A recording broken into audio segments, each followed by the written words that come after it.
नेहरू जी हैं तो वो सबके हैं, गांधी हैं वो सबके नेता हैं, लेकिन बाबा साहब अम्बेडकर सबके नेता क्यों नहीं? ये जानते हैं कि जिन मंदिरों में हम जा रहे हैं उन मंदिरों में ही हमारे गरीब बेटियों के साथ उनकी आबरू से खेला जाता है, उनकी इज्जत लूटी जाती है और उनको बेरहमी से मार दिया जाता है। जब देश के राष्ट्रपति को शुद्ध किया जाता है, राष्ट्रपति को घुसने नहीं दिया जाता है, तो ये बार बार अपनी बेइज्जती कराने के लिए क्यों जाते हैं? बोध गया जाती काश अर्चना जी, तो बोध गया में जा करके देखती कि बौद्ध भिक्षुओं का वो शांति का वातावरण आपको देखने को मिलता, और उसी बोध गया के टेम्पल में आपको सम्मान के साथ पूजा अर्चना करने का, वंदना करने का अवसर प्राप्त होता, और वहां से एक मैसेज जाता कि आखिर अर्चना जी आई बुद्ध की शरण में। मुद्दा है ये अर्चना जी का, ये पहला मुद्दा नहीं है देश के अंदर, ये मुद्दे पहले भी होते आए हैं। जैसे सुशील कुमार शिंदे जी को नहीं घुसने दिया था उसी तिरुपति मंदिर में, और भी जगहों पर।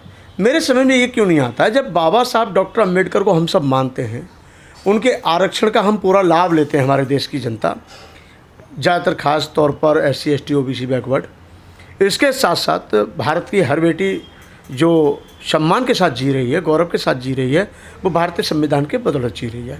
आज हमारे देश में राष्ट्रपति बनती हैं, प्रधानमंत्री बनती हैं, मुख्यमंत्री बनती हैं, गवर्नर बनते हैं, IPS बनते हैं, DGP बनते हैं, और भी अन्य राजदूत वगैरह बनते हैं। बड़े उच्च सम्मानित पदों पर हमारे देश की बेटियां आसीन हैं।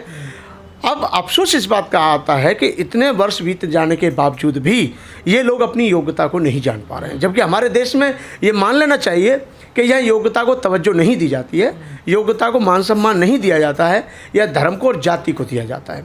अगर आप छोटी जाति के हैं तो आप कितने ही बड़े पद पर चले जाएं, लेकिन कहीं ना कहीं हीन भावना बनी रहती है। दिखावा करने के लिए कोई आपके साथ जुड़ सकता है, दिखावा करने के लिए कोई आपका साथ दे सकता है, दिखावा करने के लिए आपके साथ आ सकता है, मिल सकता है, बैठ उठ करके खाना खा सकता है, लेकिन उसमें भी बहुत सारी ड्रामा करके खाते हैं खाना। तो ये सब बेकार की बातें मैं समझता हूँ कि जैसे आपके नेताओं ने दलितों के यहाँ भोजन किया और बड़ा सम्मान दिया दलितों का। अरे दलितों के पैर धोने से भला नहीं होगा, दलितों के घर खाना खाने से उनका उद्धार नहीं होगा।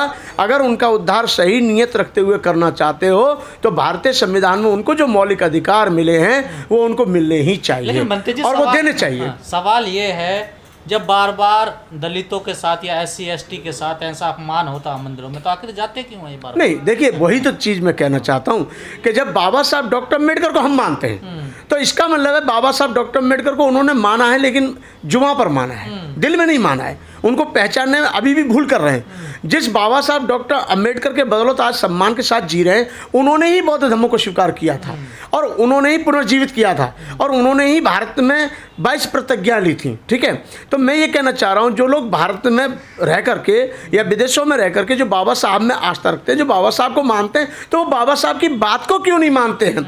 मैं ये कहना चाहता हूँ, मेरे कहने का अभिप्राय ये है कि बाबा साहब अम्बेडकर जानते थे कि मेरा समाज सदियों से वंचित है, अशिक्षित है, ज्ञान से वंचित है। इन सभी के लिए बौद्ध धर्म सबके लिए उचित और अच्छा धर्म है, उसमें कोई पाखंडवाद, अंधविश्वास नहीं है। इतना अपमान, और बाबा साहब ने यह भी कहा है कि जिस धर्म में, जिस समाज में, जिस परिवार में आपको सम्मान ना मिले तो वहाँ आपको जाना ही नहीं चाहिए।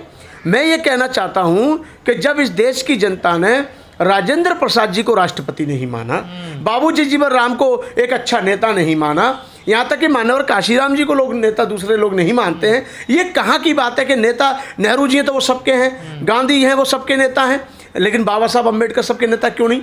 महात्मा ज्योतिराव फुले क्यों नहीं सबके लिए त्याग के प्रतीक बन जाते हैं? A.B. पेरियार को लोग क्यों धुतकारते हैं? ललित सिंह यादव को क्यों स्वीकार नहीं करते हैं? बड़े अफसोस की बात है। ये जितनी बार इनके साथ बेइज्जती होती है, और ये पढ़ते हैं, ये जानते हैं कि जिन मंदिरों में हम जा रहे हैं उन मंदिरों में ही हमारे गरीब बेटियों के साथ उनकी आबरू से खेला जाता है, उनकी इज्जत लूटी जाती है और उनको बेरहमी से मार दिया जाता है। दिल्ली में 9 साल की बच्ची के साथ में बलात्कार हुआ और उसमें 2 लोग सरेआम खुलेआम पकड़े गए। उन पर क्या कार्रवाई की है मुझे नहीं पता, लेकिन मैं ये देख रहा हूँ, निर्भया कांड होता है तो उसको सुरक्षा दी जाती है, उसको उसके हत्यारों को, उसके बलात्कारियों को फांसी की सजा दी जाती है, और जब कांड होता है तो उस पर कोई अभी तक रिजल्ट सामने नहीं आता है। तो ये तो अपने पूरे देश की उन महिलाओं को उन लोगों को सोचना चाहिए कि जिस मंदिर में हमें सम्मान नहीं मिल रहा है, जिस स्थल पे हमें सम्मान नहीं मिल रहा है, रामनाथ कोविंद साहब को जब देश के राष्ट्रपति को शुद्ध किया जाता है, राष्ट्रपति को घुसने नहीं दिया जाता है, तो ये बार बार अपनी बेइज्जती कराने के लिए क्यों जाते हैं? बोध गया जाती काश अर्चना जी, तो बोध गया में जा करके देखती कि बौद्ध भिक्षुओं का वो शांति का वातावरण आपको देखने को मिलता,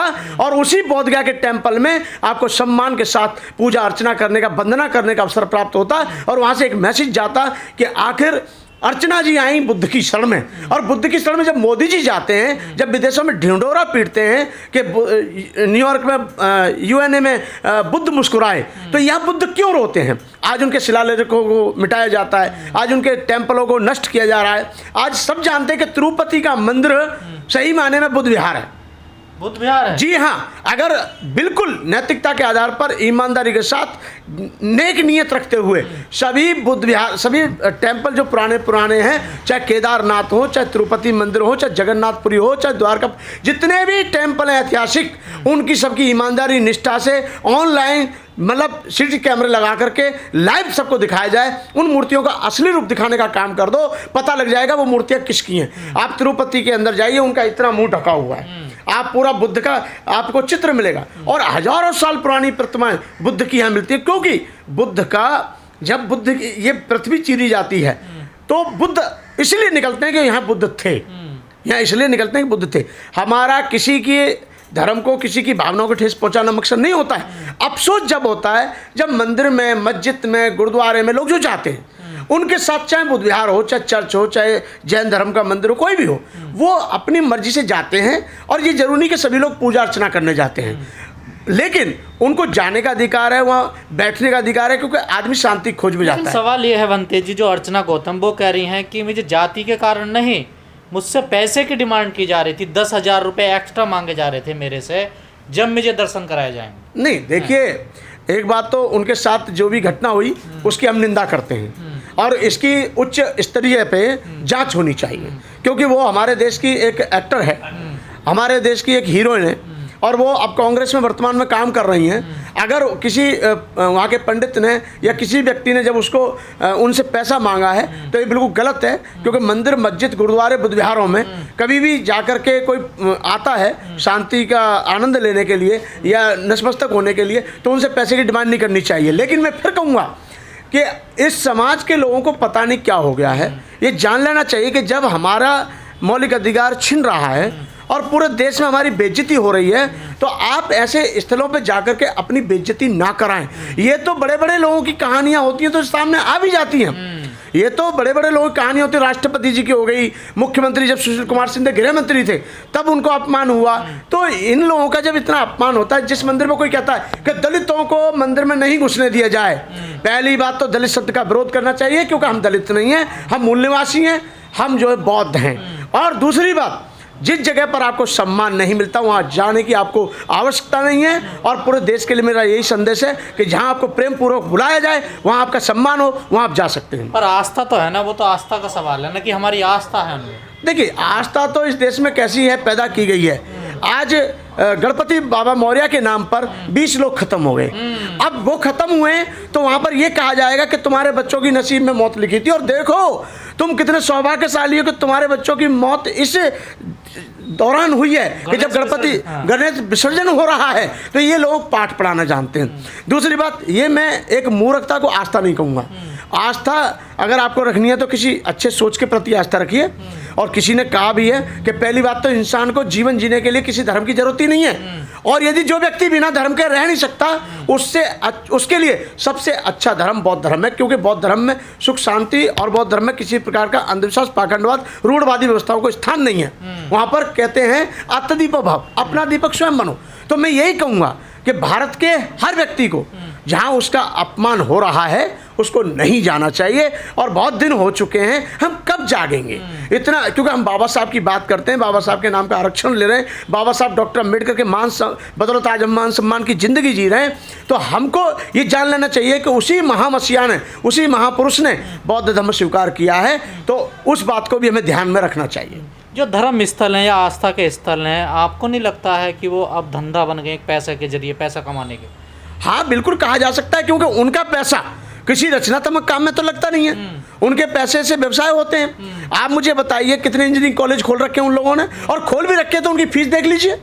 अगर आप ये कहा जाए ब्रह्म कुमारी के बने हुए हैं या ऋतंबरा जी के बने हुए हैं, इनकी फीस तो उठा के देख लो कितने बड़े, उसमें गरीब बच्चे कितने पढ़ रहे हैं। ये जितने भी हैं, जाति बात तो आज के समय में राजनेता जितना फैला सकते हैं वो फैलाते हैं, लेकिन उससे ज़्यादा देश के साधु संत सु भी फैलाते हैं। क्योंकि और जो सही मायने में साधु संत हैं वो नहीं फैलाते हैं, जो साधु संत के नाम पर बिजनेस कर रहे हैं, वो जैसे बाबा रामदेव हो गए और भी हैं बहुत सारे, इनको पनाह कौन देता है, इनको संरक्षण कौन देता है, सरकार देती है। इनको फ्री में जमीन आवंटित कौन करता है, सरकार आवंटित करती है। एक व्यक्ति का प्लॉट आवंटित नहीं होता है, एक व्यक्ति को 500 गज का 500 स्क्वायर फीट का मकान तक नहीं मिलता है, और इनके पास कई सौ एकड़ जमीन 1-1 रुपए के हिसाब से, बहुत कम 1-1 रुपए के हिसाब से इनको दे दी जाती है। अब इनसे पूछा जाए इससे भारत के हित में कौन सा काम हो रहा है? रामदेव जी का बिजनेस उठा के देख लो, सरकार बनने से पहले और सरकार बनने के बाद। तो कहने का अभिप्राय यह है कि जो लोगों ने आस्था के नाम पे धंधा बनाया हुआ है, वो जल्दी जल्दी जैसे लोग समझदार हो रहे हैं, जागरूक हो रहे हैं, वैसे भी उनका धंधा भी उजागर हो रहा है।